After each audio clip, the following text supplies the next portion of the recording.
कान्ताय कल्याणनिधये निधयेऽर्तिनाम् श्रीवेङ्कटनिवासाय श्रीनिवासाय मङ्गलम् लक्ष्मी सविभ्रमालोकसुभ्रूविभ्रमचक्षुषे चक्षुषे सर्वलोकानां वेङ्कटेशाय मङ्गलम् श्रीवेङ्कटाद्रिशृङ्गाग्रमङ्गलाभरणाङ्गये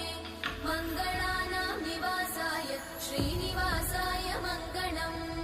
सर्वावयव सौन्दर्य सम्पदा सर्वचेतसां सदा सम्मोहनायास्तु वेङ्कटेशाय मङ्गलम् नित्याय निरवध्याय सत्यानन्दचिदात्मने सर्वान्तरात्मने श्रीमद् वेङ्कटेशाय मङ्गलम् स्वतः सर्वविदे सर्वशक्तये सर्वशेषिने सुलभाय सुशीलाय वेङ्कटेशाय मङ्गलम्।